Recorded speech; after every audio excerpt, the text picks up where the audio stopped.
We don't just do events, we do pitch parties. Like we do a party, we have fun.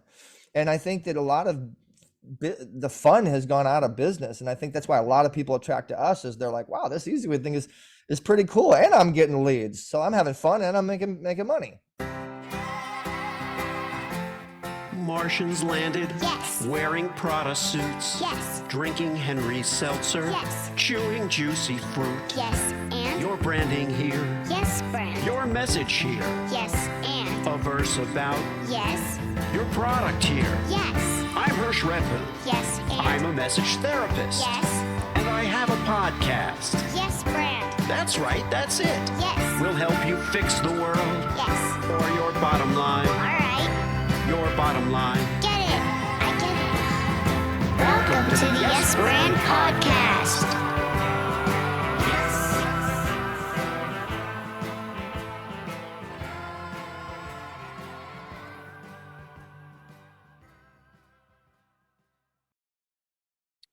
With me today on the Yes Brand Podcast, in what I like to call the hot seat, and he is kind of in the hot seat. He's got some solar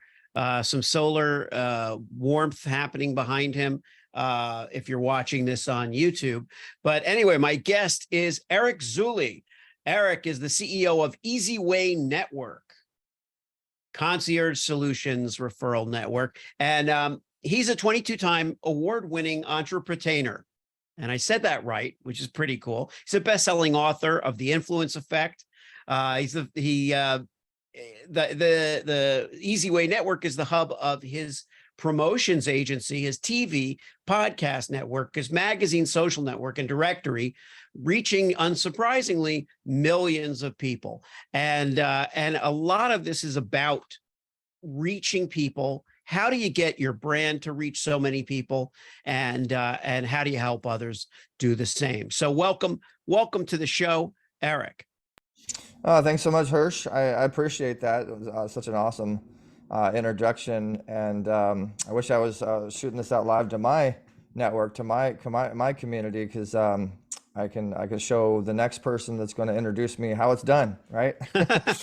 Well, thank you, man.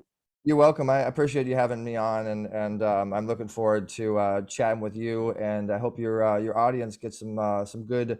I always tell people, when you have me on a stage, it's like going to McDonald's because you get so many golden nuggets. Well, I think so. I mean, from just what little that I've seen, the little we've interacted, I'm really excited to have you on, because conveying your brand message and getting people to, I mean, just the long and the short of it is getting people to pay attention to you is what we all need to succeed in business. And I don't care if we're selling donuts or we're selling buttons. It doesn't matter. If we're invisible, then we aren't doing any business. And so with podcasting, with broadcasting, with stages, books, all the stuff, you're keenly keyed into all of this stuff. So give us a little bit of an overview beyond my introduction of what you're doing for people. Did your sound cut out or something? No, I'm just there's a little bit of background noise, so I just popped it on mute. Oh, but no, keep going. Okay. All right. Yeah. So give us a little of your own explanation. I like to say your 30-second elevator pitch, so that the audience gets a real quick first person insight into who you are.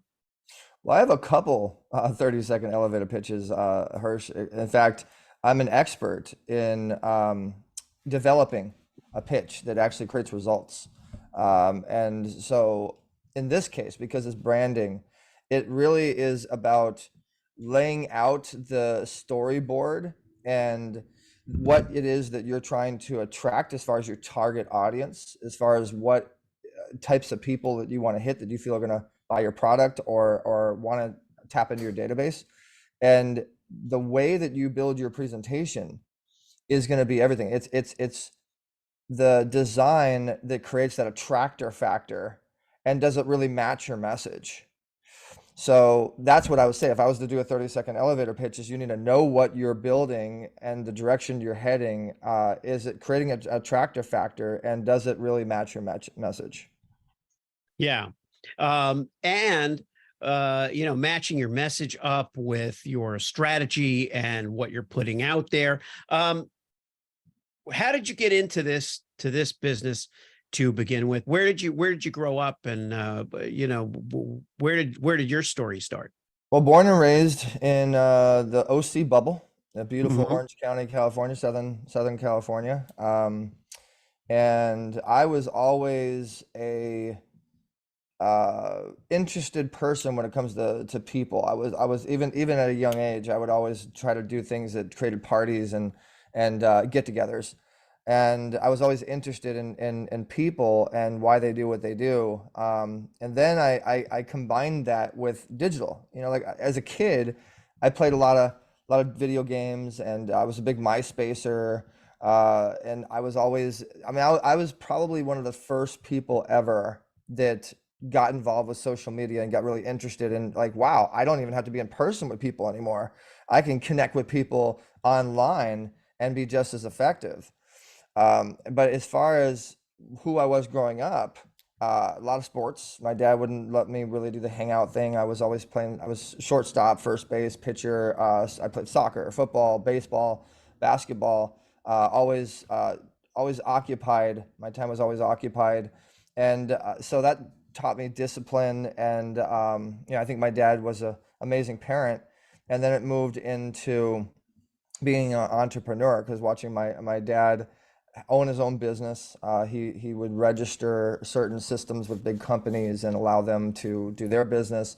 And I worked with him a little bit when I first started, and then I got into sales. I remember my first company was Party World, and it's not the easiest to upsell people with party supplies, and really, but it was just a good stepping stone, which then moved into, it gave me a resume that moved into CompUSA.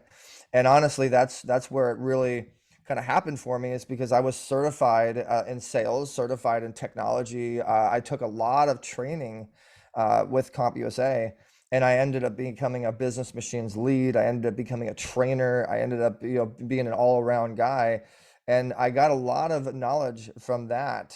And then it moved into mortgages, and it moved into so many other things. But really, I was really blessed to get the knowledge that's necessary in sales, because Yeah. that's really what makes it happen. And then at the same time, I was also a big researcher. So as I was growing up, I mean, YouTube was what helped me become successful. I would always go to YouTube, and I was always just study videos. If I didn't know something, I mean, even going into personal life, and I don't know if you do laundry, should it be hot or cold water? Like, little stupid things.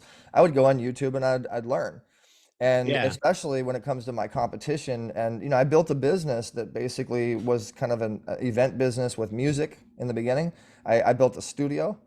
I was a rapper, I was a writer, I was a music producer, and I Okay, built let my me own. let me stop you there. I don't mean to interrupt you, but I want to jump on this point, on this bridge, Mhm. because to me, as I'm listening to you unfold the story, I'm getting, okay, this guy loves sales. Like a lot of people who are creative, who are writers or even broadcasters, don't love sales. We don't like to get on a cold call. We don't like to, and I was a salesman. I worked in a computer store in New York called 47th Street Photo, which was like kind of in the 90s, was like a legendary, midtown Diamond District mainstay. And we got all the newscasters, all the celebrities, everybody came into the store, and they would wait online just like everybody else. It was like a real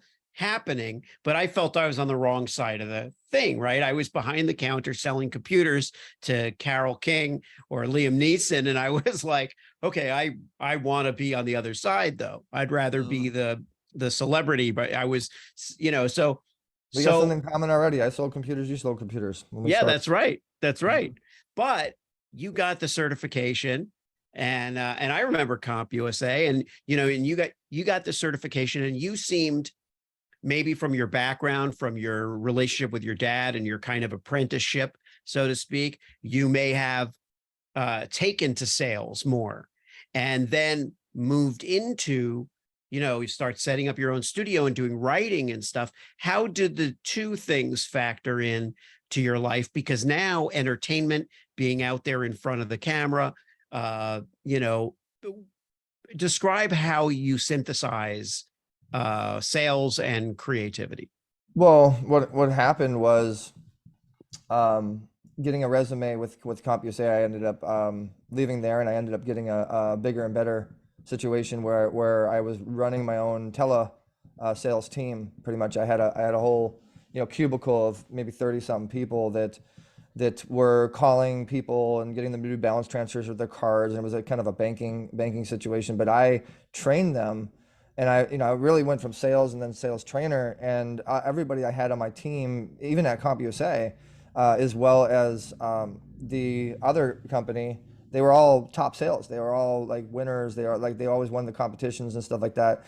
And I ended up meeting a gentleman through the business side of things, but he was a very entertaining and talented gentleman that I just as a friend, he was just a colleague at work. I was just like, hey, I'm going to do a birthday event, if you guys want to stop by. And he ended up showing up with some talented people that did rapping. It's called freestyling. It's kind of improving off the top of your head. And I was always interested in dancing. I was actually a dancer. I danced for Pole's dance troupe, and I did pop locking and breakdancing. And I would Wow. Yeah. always practice. And I actually had a pretty good build doing that breakdancing. But I was into dancing, and they were into the rapping. And when I saw the rapping and basically the vibe and the energy of the first time when they were just creating a story, and the crowd around them was interested, and it was just like they were going back and forth and bouncing off of each other, and it was just the energy. I thought to myself, I'm like, well, I can dance, and I'm pretty cool there, but if I could do that, I would be the full package. And so that's when it all started, is I asked them to show me how that's done, and let's play together. And I can, basically we formed a crew. We formed it was called MCology. This is a long time ago. Yeah. But I was the business guy. I was the guy that would book the gigs, and I was the guy that would, create the music. I was the background. And then I was learning because I was always really good at the sales, right? I was the guy that brought the money in. But in the meantime, I'm learning my own craft. I'm studying my own craft, and I'm getting good, again, doing research and what it takes. And fast forward to now where we're at with doing events and coaching and speaking and authorships and entrepreneurships and development and all the stuff that we do. It made my brain, Hersh, it really made my brain think differently than most people. It made me smarter, quicker, more efficient. And so, as I'm talking to you, my brain is thinking 50 different things and all the other things that I have to do today. But I learned how to really focus it, because when you freestyle, when you are rapping, you have to think about going to the music properly, bridging properly, the flow points and what you're going to talk about, how to make those things make sense, how to pause in certain ways. And there's so many things that actually go into the science of it. I just did that, but I then dissected it for business. How can I put this into business? And actually, as an entrepreneur, as you so amazingly introduced me as, I do perform on stage still today. I do it on Zoom sometimes, and I'll dance on stage, and I'll pick somebody out of the audience. I'll freestyle. Like I could freestyle about you right now and about your show, and people will think that I wrote it. And so when you are able to do that, it's even in the business world, because I deal with 7-figure earners and above that are stuffy business people. But every time I do what I do, it puts a smile on their face. It's something different. And I've even had people say, like, wow, you're like a breath of fresh air in the business world. Like, it's kind of, you make it fun. And that's why I look at it, going back to branding. Look at my brands. My brands are fun. They're 3D, they're characteristic. And again, like I said, you got to match your message. I'm a character. My business is characteristics. We're fun. We call ourselves a family. We hang out as a community. We have a lot of fun with events. We don't just do events. We do pitch parties. Like we do a party. We have fun. And I think that a lot of the fun has gone out of business. And I think that's why a lot of people attract to us is they're like, wow, this EZway thing is pretty cool. And I'm getting leads. So I'm having fun and I'm making money. Yeah. Yeah. And I think that's what really drew me to your brand, was the fact that there's this fun factor, which I also feel is necessary. You know, people would say, oh, do you do comedy writing or comedy advertising? And I'm like, that's not really it. That's not, because I know plenty of people who are comedy directors and comedy writers who are not fun people to be around. And they're really, really good at what they do. But that's not me. I like to have fun while working. I like to combine work with stuff that I enjoy. And I like to make it fun for the people who are working for me, with me, around me. And I think we have that in common as well. And your style and your brand, the EZway logo, the EZway pitch logo. If you're listening to this on Apple, I suggest, or anywhere, Spotify. I don't want to offend any of the various platforms that we're on. There are too many to mention, but for visuals, YouTube is the place that we're on. But just take a look at Eric's background, or go to ericzuley.com. But either way, check out the vibe, because I think that's the first impression that people get. And if I this may, is Hersh, fun. if I may, that's Zuley, Ericzuley. Everybody spells it differently. So those Right. who are listening. Yeah. But did you buy Eric Zuley without the E? I bought a lot of EZway stuff, and Okay. I bought ZOOLY. Yeah. So I'm saying, like, probably domains are your value and your everything. Right. Right.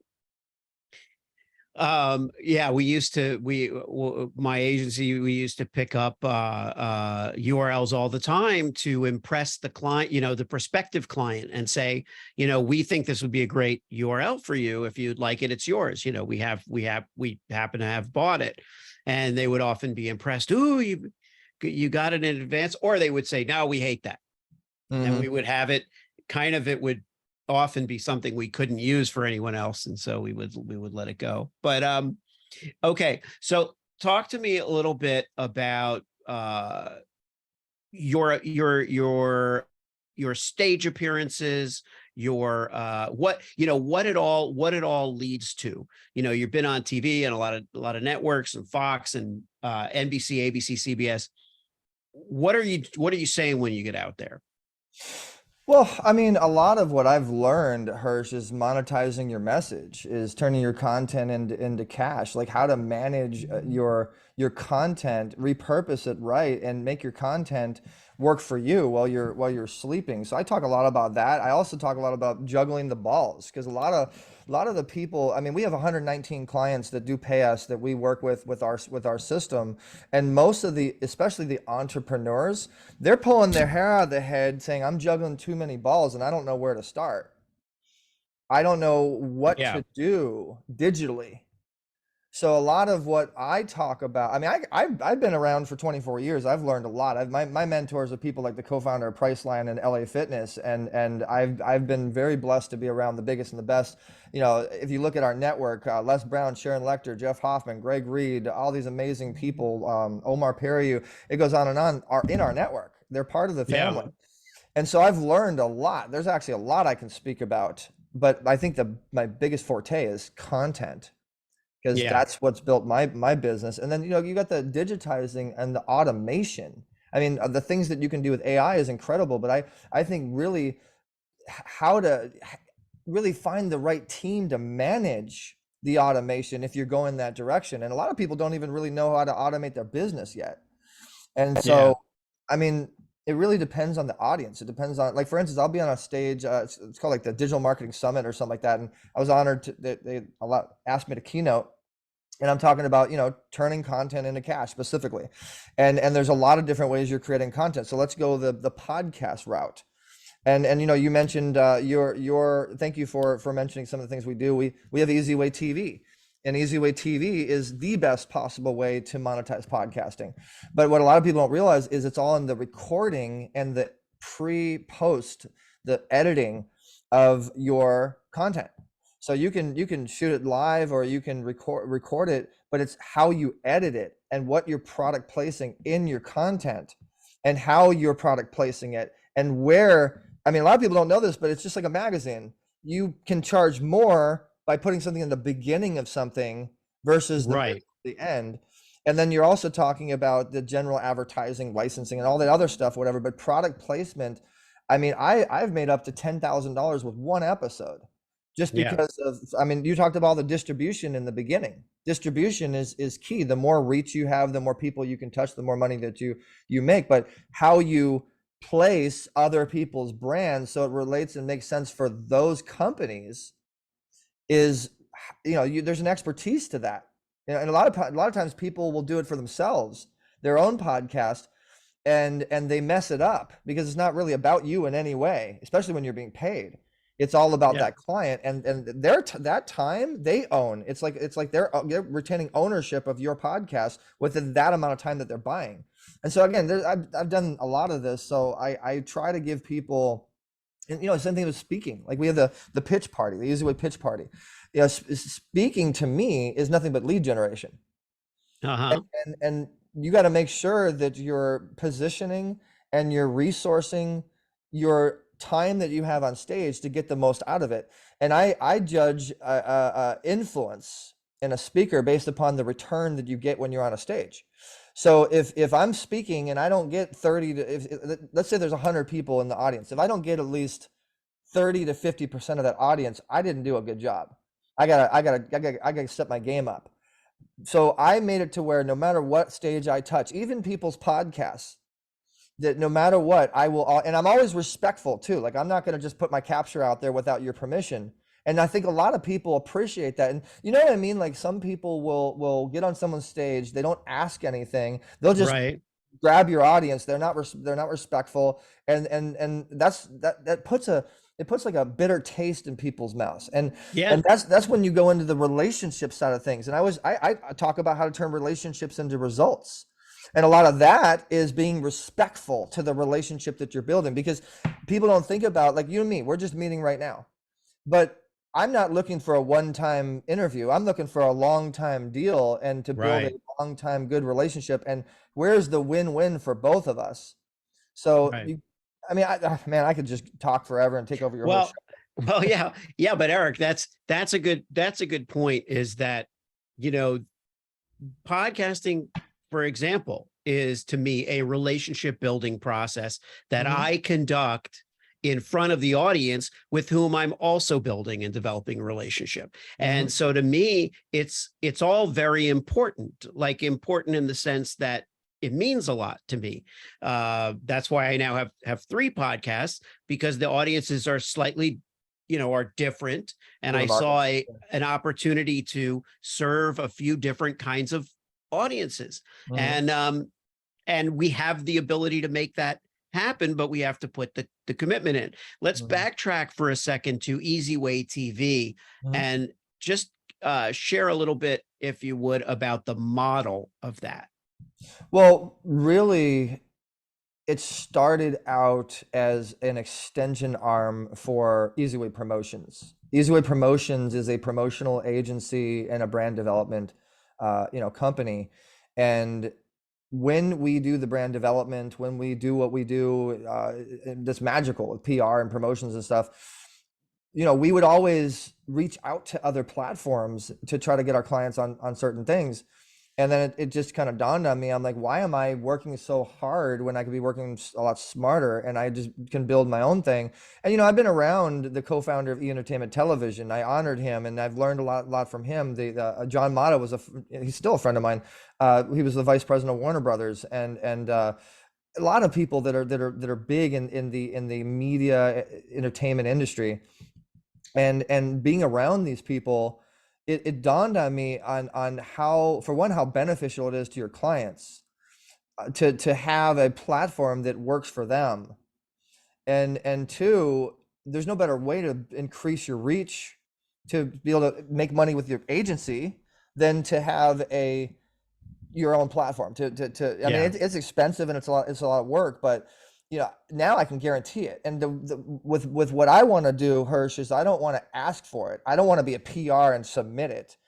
I don't want to, I want to own it. I want to guarantee it. I want people to come Right. in and, hey, you pay $2,500 package with us and you're guaranteed to be on TV, radio, magazine, stages, boom, boom, boom. So we built a whole system for that. And it started from, we put podcasts on there, some events, some speakers, and basic stuff that we would do within the network. To then, because of my entertainment background, I have a lot of friends that are A-list friends and producers, and most of these A-list friends have content. And then they would see my network and they'd watch it on Roku or whatever, and they would see like one of our videos got like 150,000 views one time, and it was amazing content with a superstar speaker. And we pushed that out on social media a certain way that like I said, that attractor factor. We create that attractor factor. And then people started kind of coming and going, hey, I got this movie, I got this short film, I got this documentary, I got this, I got that. And then it got to the point where I had to actually hire a master control program director person. Right. To where, like, if that stuff comes in, hey, go to EZwayTV@gmail.com, submit your stuff. And it started to grow. So now, I mean, we have like a cool series that's like a superhero kind of series, on there. We have another one that's like a political comedy called American Comedy.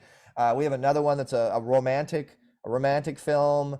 We have a breakdancing thing. Like, it's starting to, but I'll tell you, Hersh, it's the biggest obstacle I've ever taken on, and I've been doing this for probably 6 years now, building the TV.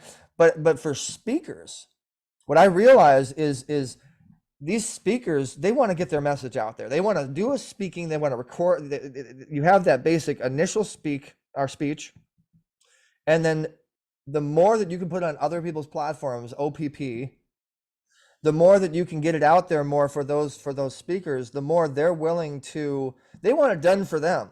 They don't want to deal with the hassle of marketing and PR and promotions and stuff. And if you can prove that you can do that for them. So I just created Speakers TV within my platform. I'm sure there's other Speakers TVs things out there, but within, you got the EZway style of doing Speakers TV. I created event television.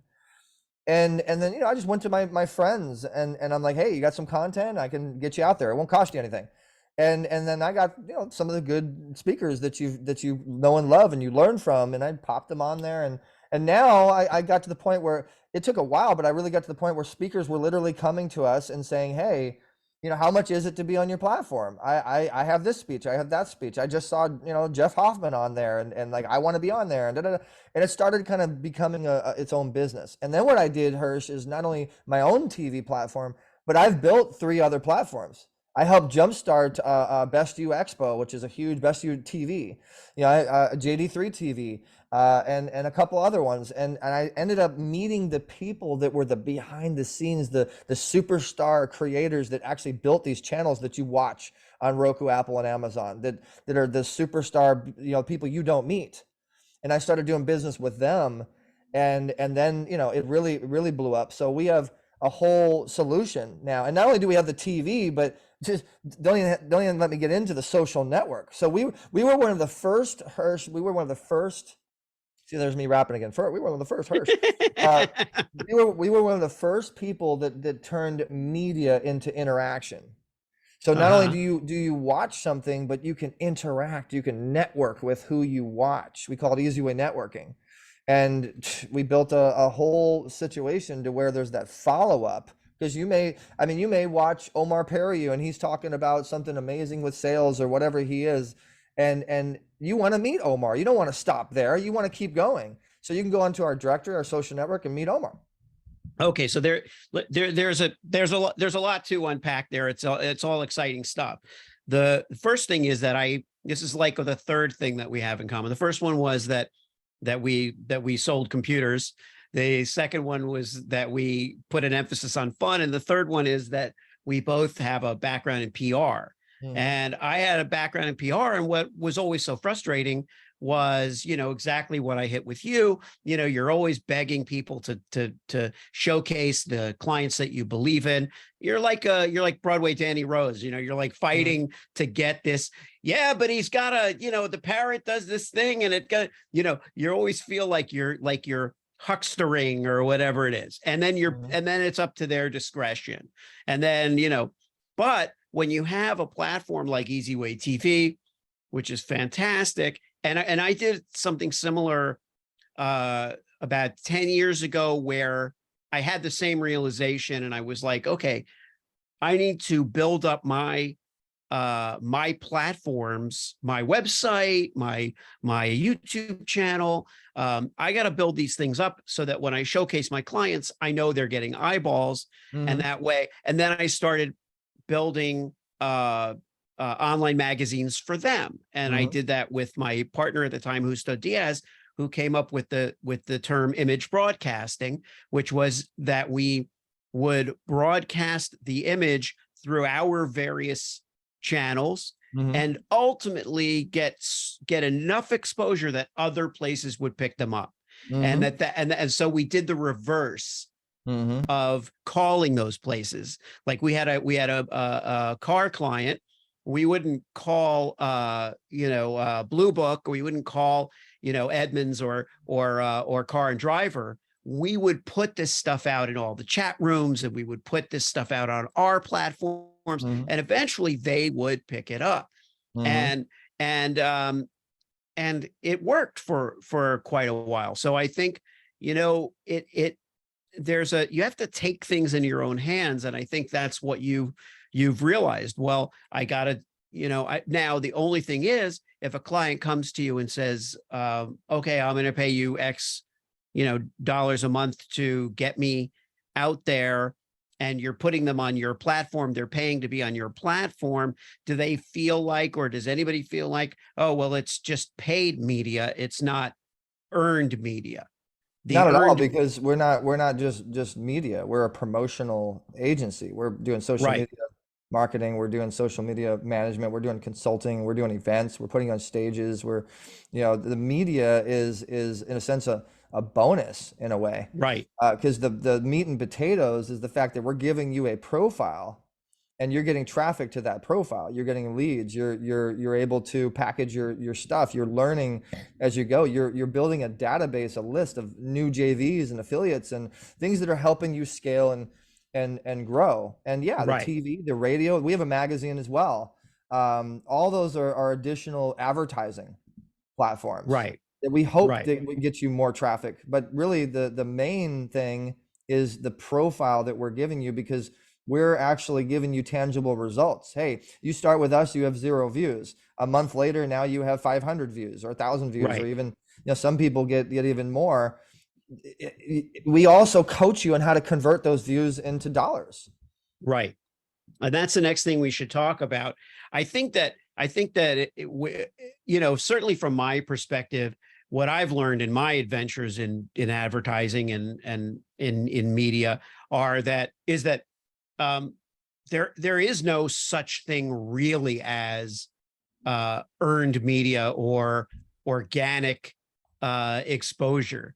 The organic exposure means that somebody hears about you who you didn't pay, but that doesn't happen on its own. Viral marketing, and I was very deeply engaged in that.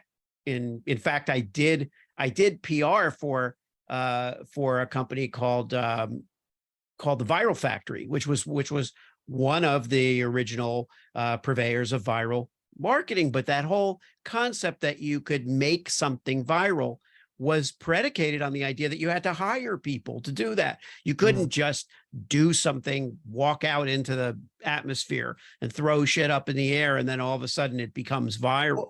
Well, a lot of times, Hersh, the way it really works, it starts with the content.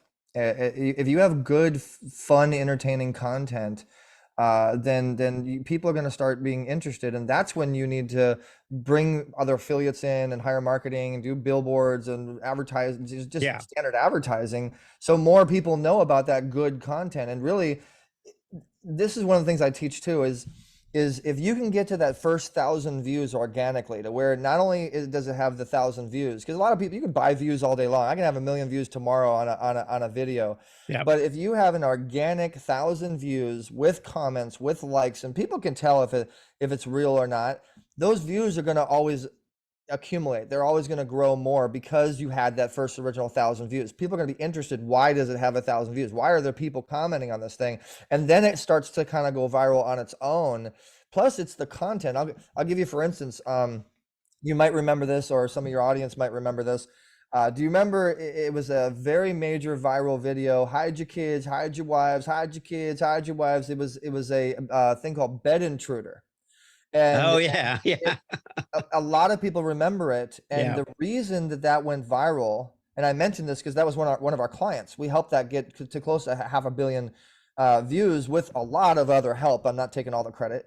Yeah. But the reason that went viral is because it was a freak accident. It was a guy that was on the news talking about his sister, not being protected, and how can you not be safe in your own bedroom because somebody tried to climb into her window and rape her, right? And so he was making fun of this idiot that's climbing into her window. And then what happened is somebody saw that, and they threw melody to it. They threw edit. And remember, I told you in the beginning, it's all about how you edit your video.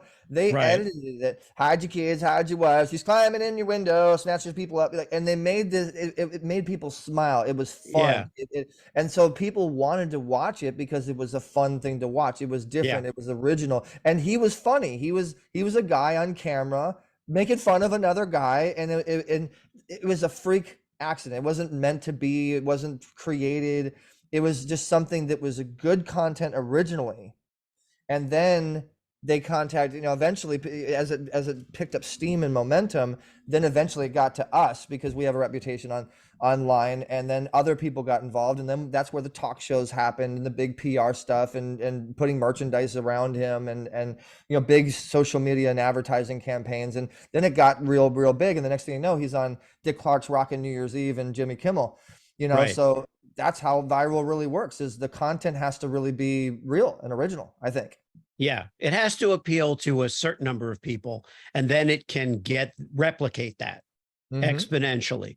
So let's talk to me a little bit about monetizing content. Monetize is a word people are just enthralled with the word monetize, but I think a lot of us, including me in many ways, don't really know exactly what monetizing content is really all about.